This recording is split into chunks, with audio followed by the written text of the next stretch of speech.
Okay guys, so I'm going to teach you some of the principles that were taught to me when I was at highest stand. Gokor, Gene LaBelle, Carl Friesen, all those guys, Manny Gaburian, they were awesome, and I'm very proud to be a highest stand grappler. One of the things, the foundation in catch wrestling is that double wrist lock. So that position, that grip is very common, and one thing they used to teach us and make us do that I got a lot of benefit of is to not just look at it as a submission, but look at it as a 2-on-1. And if you don't, we used to do drills where we start in the Kimura, and then we would teach us how to use our hips, how to roll, twist, turn, use butterflies and everything else to use the 2-on-1 to get to a position to turn it into a Kimura. So that's kind of what I want to go over. I'm just going to go 3 directions basically with this, and I think if you get this down, it will help you a lot in your transitions. It helped me, definitely, okay? So, okay, just go on this side. So we're gonna talk about him kind of behind you. This is a common position. Either he's on the side of me or something, and basically when he reaches, his elbow gets exposed between my 2 arms. He's in the presence of a potential, figure 4 here. So a lot of guys, when they do this, they can get themselves into hot water. So I gotta teach you the right way, because this happens all the time and there's counters for everything, right? So you wanna grab the wrist, you wanna get your grip. This is a situation I would definitely grab it. I wouldn't do the thumb over position, because you have no idea where you might do with this yet. You might go here, push it, re-pump, and you don't have any idea what you're gonna do with it yet. Once you go here, you've committed to one direction of motion. Okay, so always, in this case scenario, definitely grab. Keep your elbow in. I can't preach that enough. Don't be chicken winging. Okay, elbow in. When you lock, you don't want his elbow down, because then his palm comes up. We already talked about that. And like, this would be very hard for me to dig out this Kimura. So I want to turn his wrist, and I want to hook. So when I go under, I'm hooking and I'm turning. I want his elbow up and his hand to come down towards my belly button, basically. So I don't want this. This is bad for me. So I rotate it. That's my position. So when I lock, that's what I'm trying to get. Because once that elbow now is separated, he's got to move, he's got to adjust, and now allows me to fight in the game. Okay? So 1, here. Now, when I'm in this position, I want to make sure I don't give him the 1-on-1, because if he grabs my wrist, now that's a good counter to this. And now he can have access to my body. He could try to slam me, but there are counters to this too, because now he's committed as a post. So there goes on 2 sides, but in general, don't give that away. So when you're here, tight with your elbow. If he's gonna get it, make him earn it, okay? Make him really earn it, okay? Fold it. Now, out here, bring it in. Always bring it into your center line, okay? Now, when I'm here, what I like to do is create that nice, good, painful bowing pressure on the forearm. And what I do is I pull this in, and then I push my forearm like that. So I'm doing this.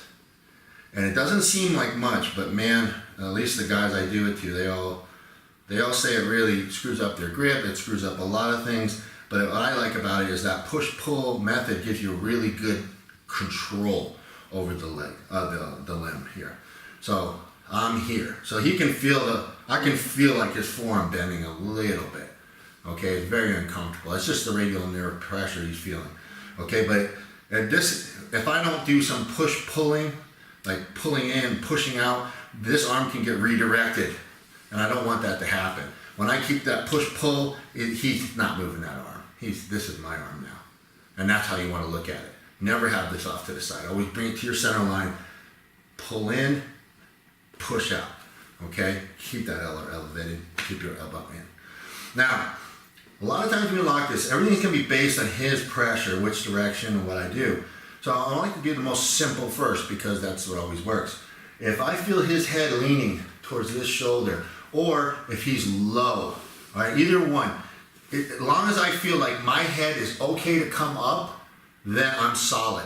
So when I have this lock, my head can come up. So now what I'm going to do is I'm going to step this leg up, and I'm going to pivot on this knee. Okay? I'm going to step this leg up, and I'm going to pivot. Now when I do this, this is going to be a jerk. So it doesn't matter if he's low or if he's just a posture, it doesn't matter.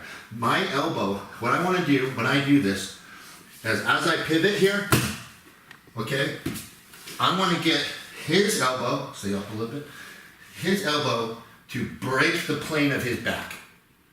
That's how I know I got the technique. If I step, I want to arch my back and get this elbow up. Once it breaks the plane of the back, so the back is here. Once that elbow breaks the plane of the back, I have it.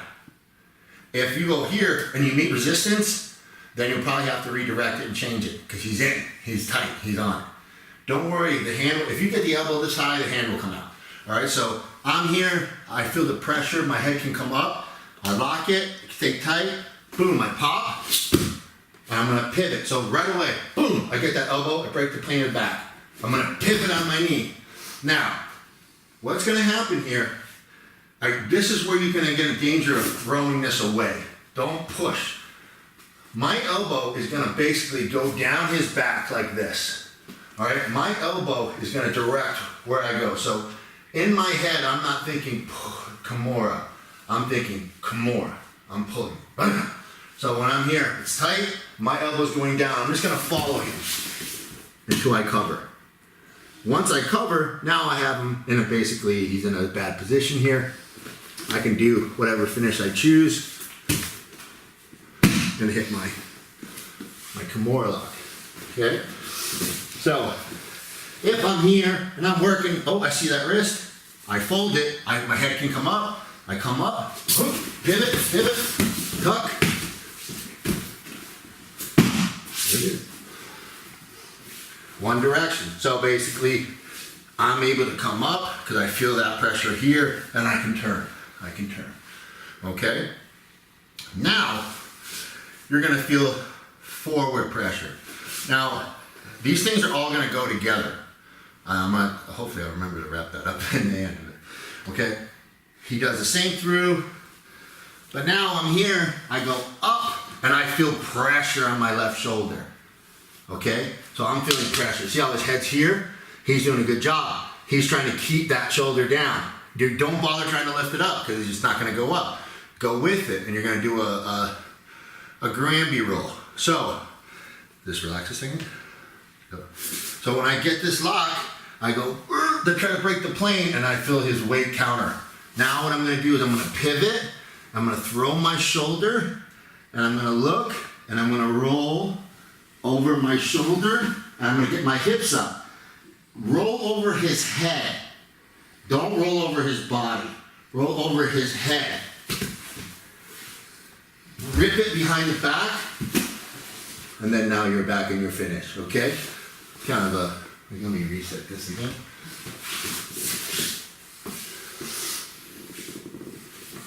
So if I'm here, I lock, I go to pull up, covers that pressure, I roll, I'm on this side. Elbow up, tuck it behind the back, strong base, lock.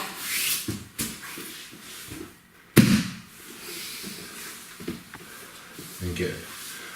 Okay, so one, I got him to go up, I broke the plane, I finished my lock.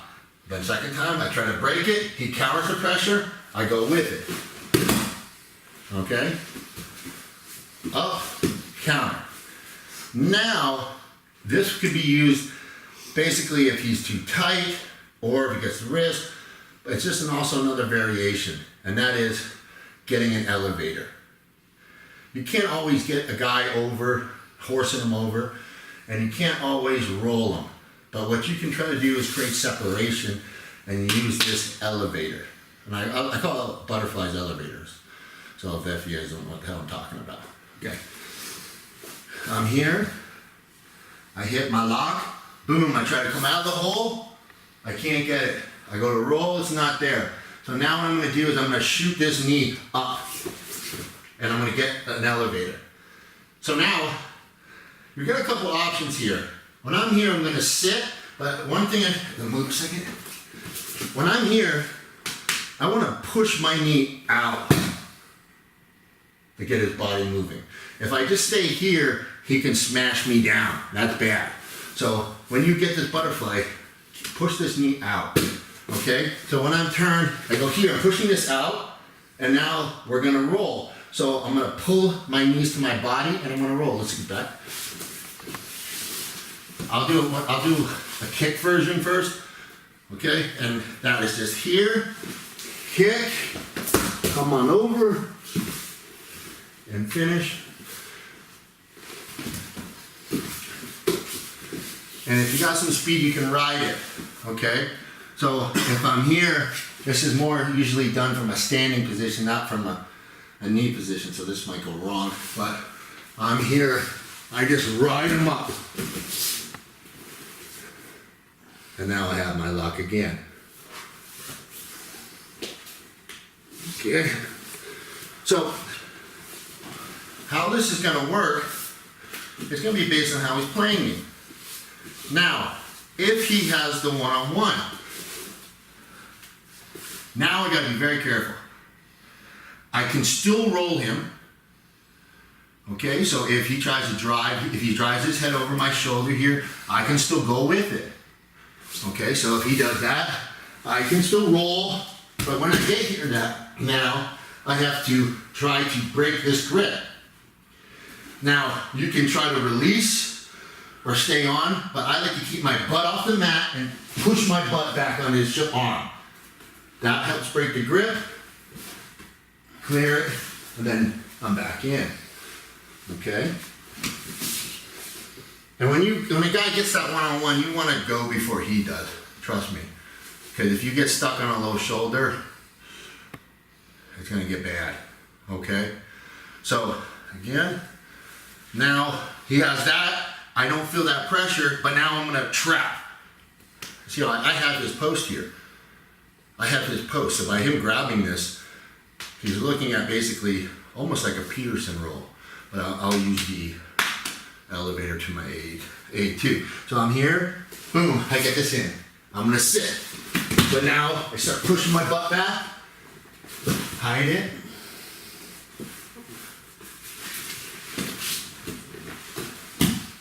Wherever you wanna go with it. Now, how this is gonna work is you can always plan. The way I look at it is try to do the first one.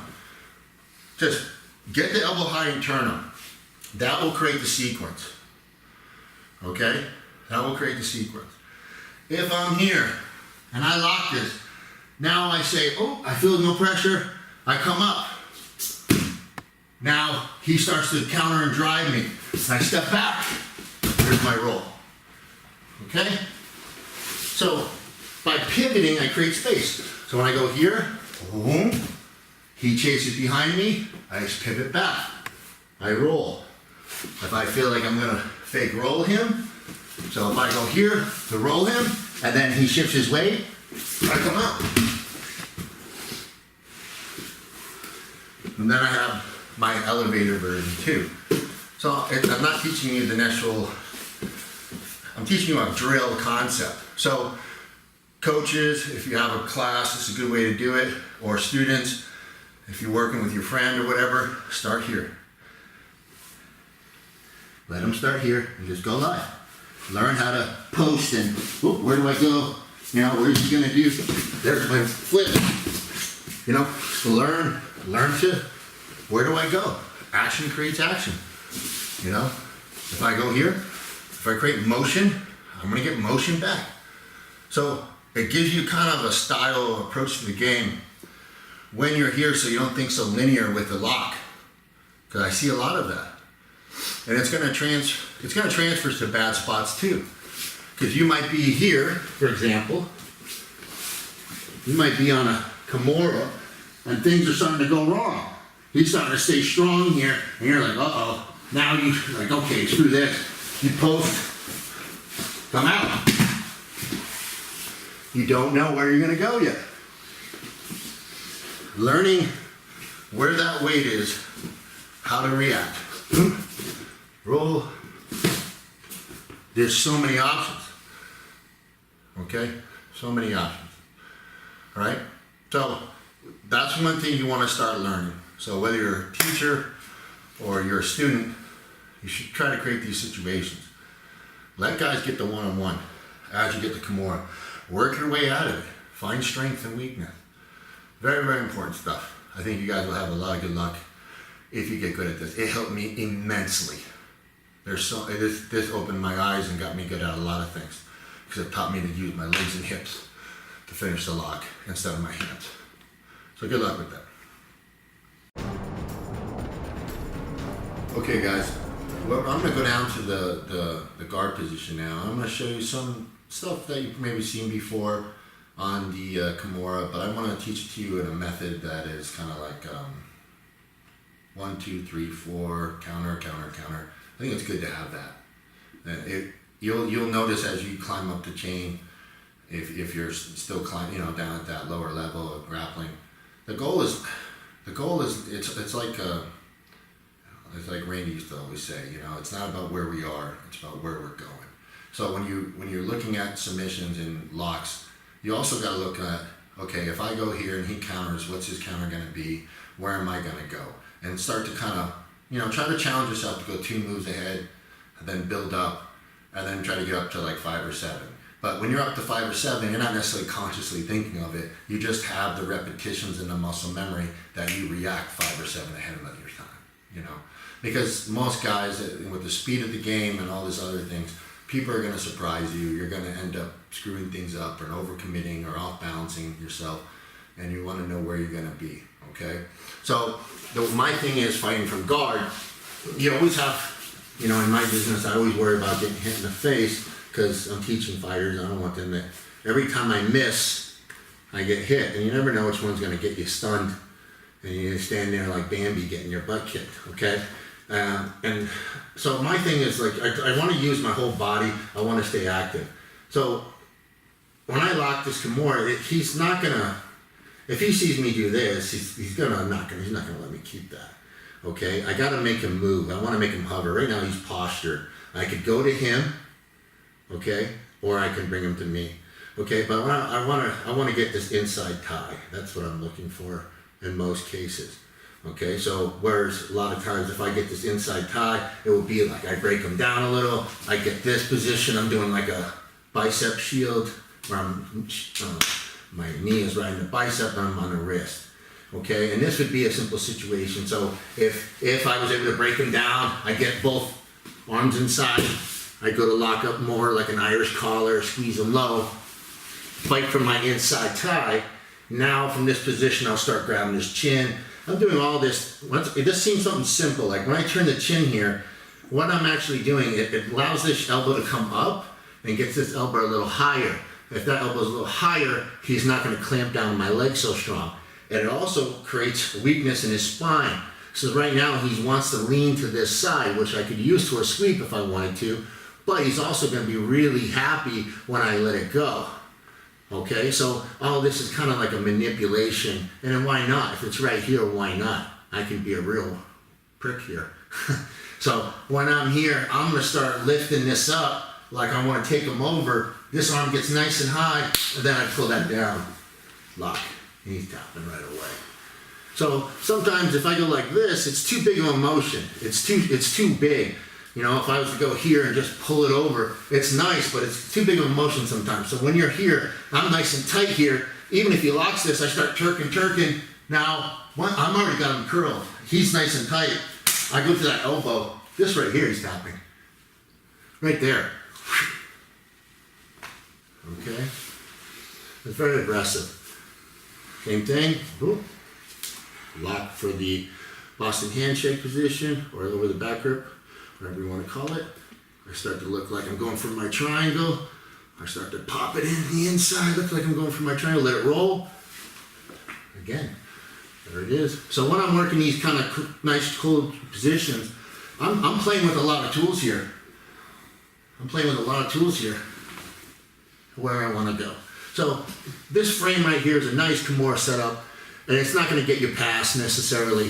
Where a lot of guys, they'll come here, they're leaving their body open, or he's going to go around and get the one-on-one. Now I'm in a pickle. You got to be careful you don't expose yourself. So be careful about not exposing yourself, okay? All right, so if you're going to try to break them, get control, then you can start to work your game here. Okay, another thing I want to show as an overall, and that is the grapes. I love the grapevines He's a little smaller than me, so I might have to get away from him a little bit. But I love the grapevines just because if I get him to lean forward and put his weight on his arm, he's going to be allowed to get manipulated here. It's very easy now for me to try to manipulate him, okay? But he's not going to do that. That would be foolish. So I want to keep my body nice and saucer back. I'm going to start popping him. I'm going to start getting him up. Similar to what I was doing, either going through, slapping out, or sometimes you can just like pop it up. And what I'm going to use my closed guard. I'm going to pop him forward, and I got to get his butt off his heels. So I just want to get this going. Now from here, I get my grapes. Once I do this, my knees squeeze. Always squeeze. Don't just loose like this. Big mistake. Now from this position, I can swim through, bust him out. Now he's in a very weak position. I can lock my grip. Now I'll let go. I like to keep the butterflies. Even if I lose one, it's not a big deal. I'll just curl. Okay? Here, how I'm going to do this finish, I just bring the elbow as high as possible. You don't try to like twist. See how my arm, I'm pushing it, I'm throwing it away. Just keep it bent and bring the elbow as high as possible. Little rotation. So if I'm working and I bust them out, now I can lock my lock. If he now tries to shift his head and hug this, now I lift that butterfly. Step off. Now he's still in the lock. Similar to what I taught from before. I go with it. Now some guys will do this. Similar position. They lock. They're getting jammed. I can now, if I get him to overcompensate his weight, I'll lift this butterfly, take him over. This elevator, high leg out, and now I'm back in that Kimura position. Finish.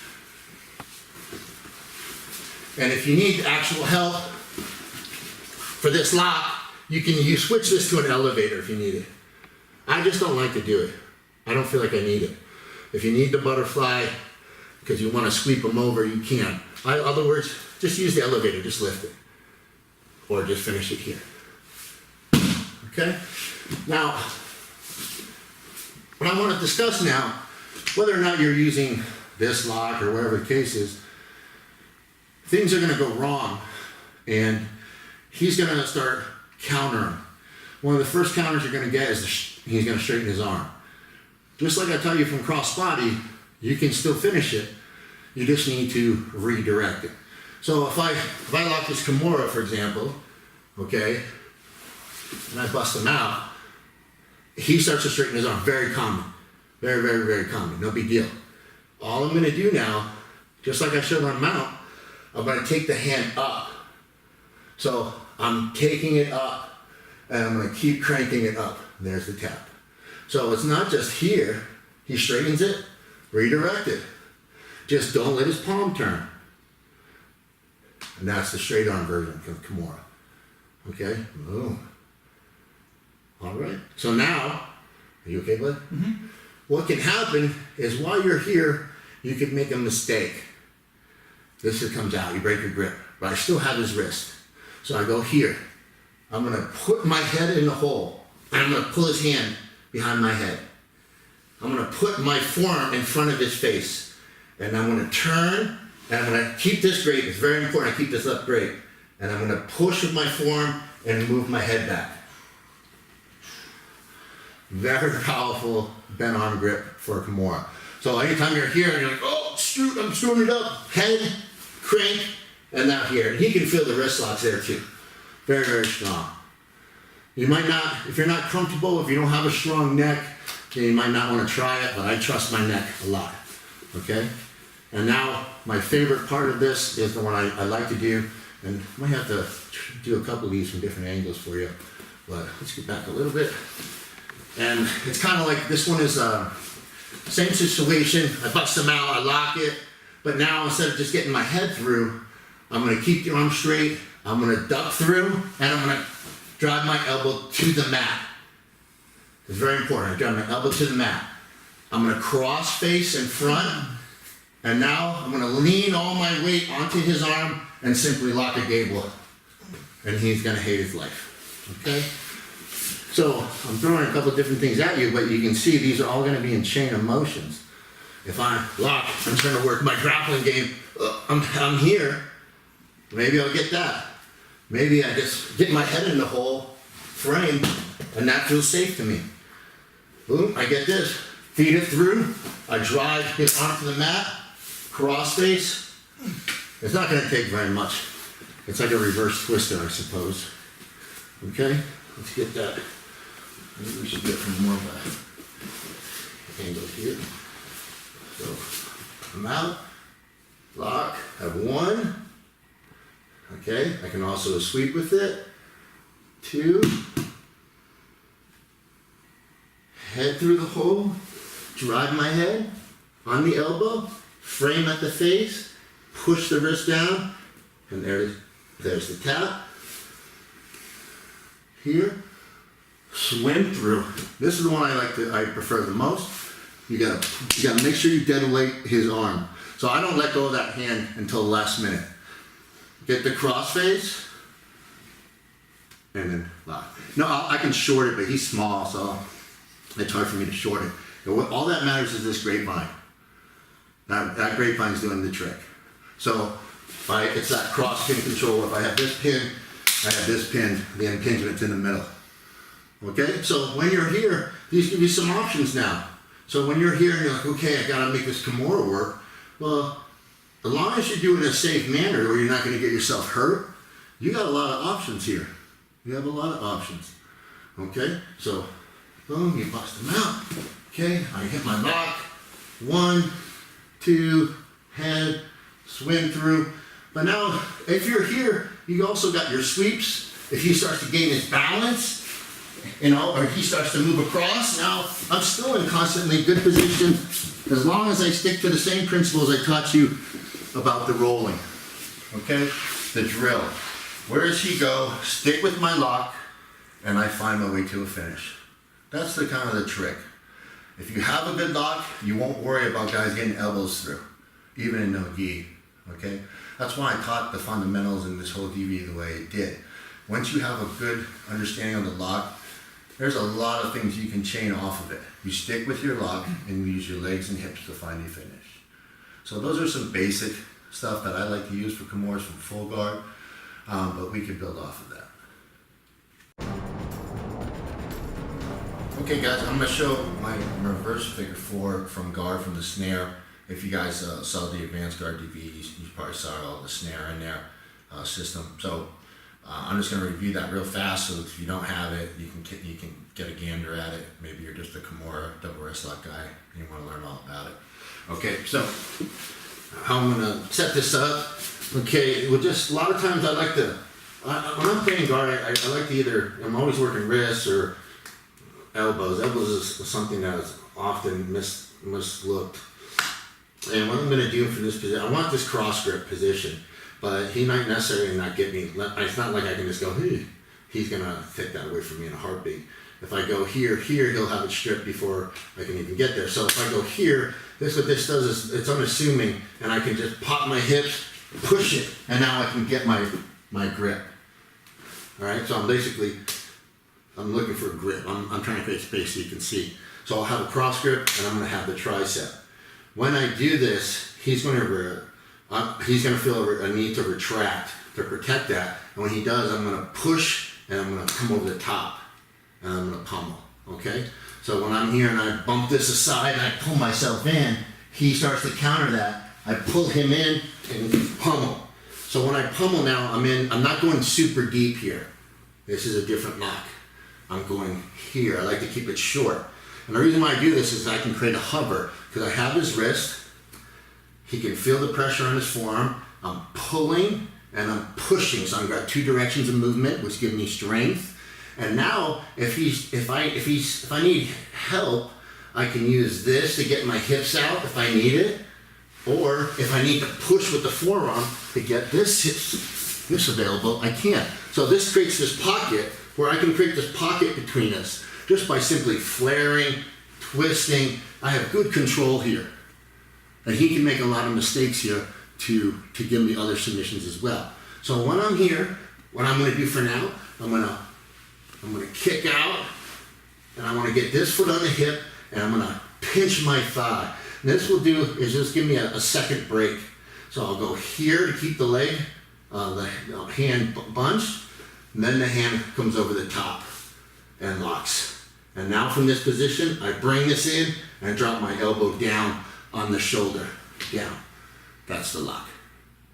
So when I'm in this position, he starts to counter it. Now I got my frame, I start to torque. Here, I get that nice good chicken wing position. I'm now compensating. I figure four lock, drive my form down. There's the lock. That's a nice lock. Okay? You can sometimes, if you get overcompensated, like you saw in the other DVD, and I flare them out here, I swing over the head, then there's other options for you. Or some guys can hit their bicep cruncher here too. Okay? So that's a little different version.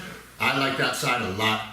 I like it a lot. So if you're not used to the snare, something I started toying with it. I learned it standing from a Greco guy, like I do a lot of things, and made it work for the bottom game. Okay? So that's my reverse figure four, which is the same thing as Kimura there. Okay? Good luck with that.